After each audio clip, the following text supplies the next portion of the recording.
Nitekana umunezero nsubire ngusuhuze nkuhakaze nshuti mukunzi wacu wobandanya kubana natwe ngaha kuri ino mboneshakure igushikiriza amakuru, inkuru kumwe n'ibiganiro bigezweho biba biriko bivugwa irya nino mu gihugu c'u Burundi ndetse no hakurya y'imbibe z'igihugu cacu ciza c'u Burundi mu yandi makungu.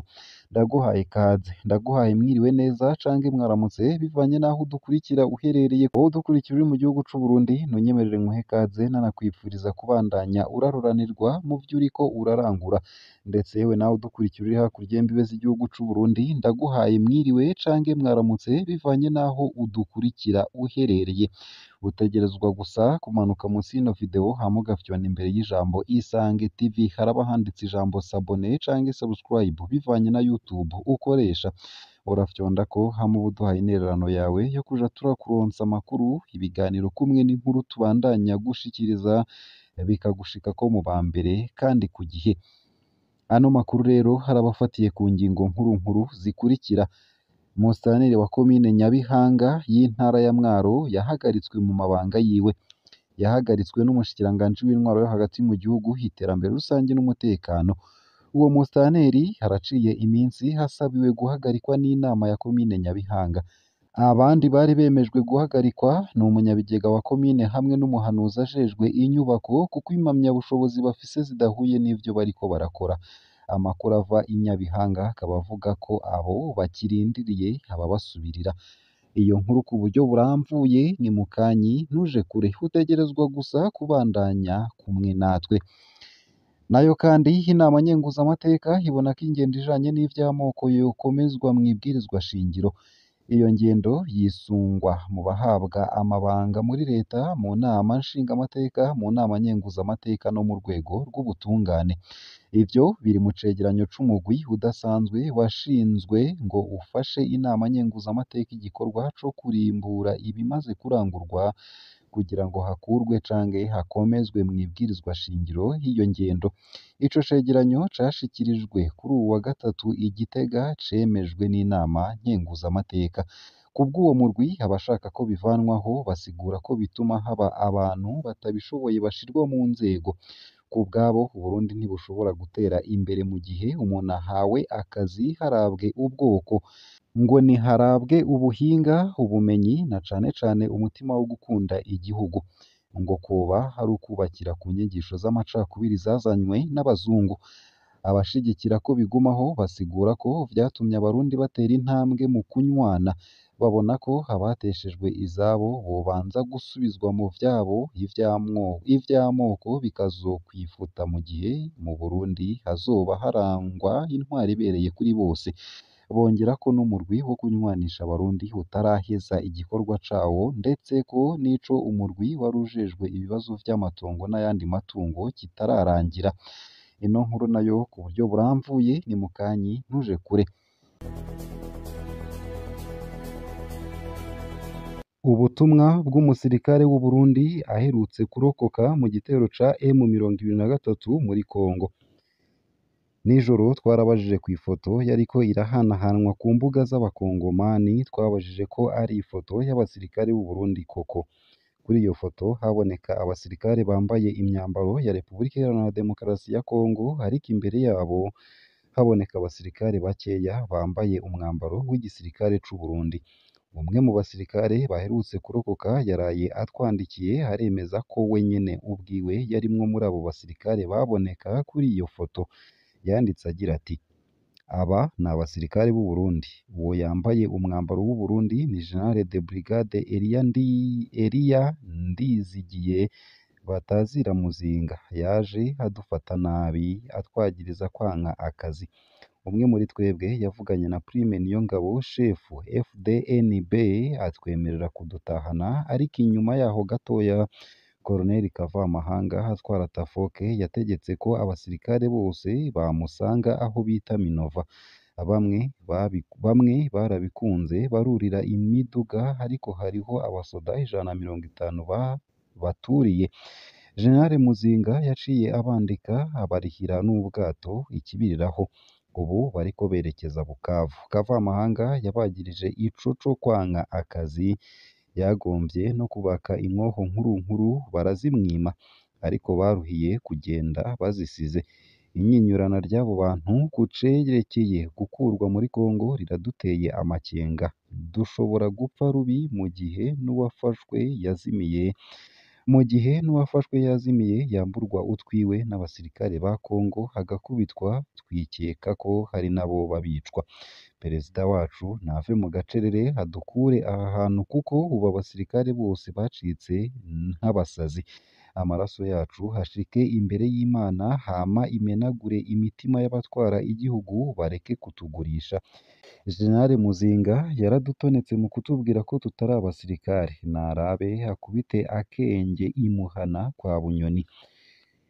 Turatabaje abarongoye ibisata bitandukanye by'ubuzima bw'igihugu, abatwara amashengero y'abaparoti ndetse n'abepiskopi b'amadiyoseze katolika mu Burundi, baremere urwego rutumariye muri Kongo hataco tuzira kandi bavuga ko bashize Imana imbere. Twabajije abandi bamuzi ko uyu musirikare ari Jenerali Elia Ndizigiye batazira Muzinga, batubwiye ko ari we. Twabajije ico ajejwe n'impamvu we yambaye umwambaro w'igisirikare c'u Burundi, batubwiye ko ari mu biro bikuru vy'ingabo z'akarere ka EAC. Twabajije abandi basoda b'u Burundi koko iyo nama yabayeho, baravyemeje ko Jenerali Muzinga yariko agerageza guhumuriza abarokotse mu gitero simusiga ca M23. Turemeje ko zino foto hari iz'ukuri. Ni abasirikare b'u Burundi kw'igenekerezo rya 8 z'ukwezi kw'icumi na kabiri umwaka w'ibihumbi 2023. Nayo mu bindi kandi kuri uyu wa gatanu igenekerezo rya 8 Kigarama 2023 niho mu bitaro bikuru Prince Regent Charles mu gisagara ca Bujumbura habera ikiganiro n'abamenyeshamakuru mu ntumbero yo guca ku mayange iby'urugendo rw'abaganga b'abahinga mu kubaga amaso bo mu gihugu c'Ubutaliyano no gushira ahabona umugambi w'ishirahamwe FVN Fondation Venuste Niyongabo. Haciye indwi ibitaro Prince Regent Charles vyakiriye abaganga b'abahinga mu kubaga amaso bava mu gihugu c'Ubutaliyano, bazanywe no kuraba uko ivyo bitaro vyifashe, ko hariho n'umugambi wo kuvura abenegihugu bato bato n'abantaho nikora bagendana indwara y'uruhumyi, biciye mu mugambi wa Fondation Venuste Niyongabo FVN rikorana n'abo baganga. Nimpaye Oscar, umuganga mukuru w'ivyo bitaro, yamenyesheje ko abo baganga bahamaze indwi bariko bakira bamwe mu bagwayi hamwe no guha ubumenyi abaganga basanzwe bahakorera n'abavuye ku bindi bitaro. Arabandanya mu gukenguruka ko vyabaye ngirakamaro ku bakozi b'ivyo bitaro na bamwe mu bagwayi bashoboye gukira. Arizera kandi ko mu minsi iri imbere uwo mugambi w'ishirahamwe FVN uzotangura burundu bakaremurura abafise umutwaro w'ingwara y'uruhumyi. Umugambi wa FVN ukaba uhagaze ahanini ku bintu bitatu: indero, amagara hamwe n'iterambere. Kugera uyu munsi ibaye inshuro ya gatatu uwo mugambi uba aha mu Burundi. Uwo mugambi ukaba ufise intumbero yo gusabikanya ubuhinga hamwe n'inyungu z'igihugu, kandi no gutorera inyishu ikibazo c'ikena ry'abahinga mu kubaga amaso nk'uko bishikirizwa na Iva Darcy Niyongabo, umuyobozi w'ishirahamwe FVN. Harategekanijwe kandi kongera kwakira abahinga mu vy'ubuvuzi mu kwezi kwa kabiri umwaka w'ibihumbi 2024. Mwomenya ko mu Burundi ibice 5 vy'abafise guhera ku myaka 40 aribo bagwaye ingwara y'uruhumyi, nk'uko muganga Rafi Jean Ruca yaserukiye ishirahamwe AMOA, Association des Médecins Ophtalmologues pour l'Afrique, abivuga. Avuga kandi ko iyo ngwara hata bimenyetso igira. Nayo mu yariko avugwa hanze y'imbibe z'igihugu c'u Burundi nuko Ubuganda bwahaye ubuhungiro abantu benshi bava mu bihugu bikukira EAC. Mw'ikambi ya Nakivale, ibiro vy'umushikiranganji wa mbere bisanzwe biraba ivy'impunzi bariko barabaza abantu batandukanye basaba ubuhungiro kugira ngo bandikwe mu mpunzi. Muri bo harimwo Abarundi. Ico gikorwa catanguye ku wa kabiri, cerekeye abantu baharurwa mu bihumbi, harimwo abashitse mw'ikambi ya Nakivale mu mwaka w'ibihumbi 2018. Benshi muri bo ni Abakongomani bahunga intambara mu buseruko bw'ico gihugu, Abarundi n'Abanyasomaliya. Babazwa icatumye basaba ubuhungiro n'umwidondoro. turanezerejwe no kubona tugiye kuronka urupapuro ruranga impunzi atari urw'agateganyo twahorana hahize imyaka 4 kuko tuzogira n'urupapuro rwerekana abagize umuryango co kimwe n'impapuro ziturekurira gutembera tubishatse. Ivyo ni ibivugwa n'impunzi z'Abarundi n'Abakongomani bo mw'ikambi ya Nakivale. Leta y'Ubuganda na HCR basigura ko kunyarutsa ico gikorwa kuko abantu benshi baguma baza gusaba ubuhungiro muri iyi minsi.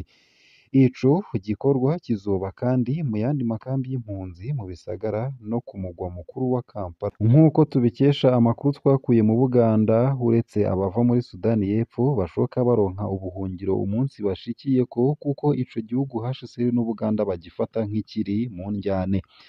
Hagati aho hari indwara yiyadukije itaramenyekana mw'ikambi ya Nakivale.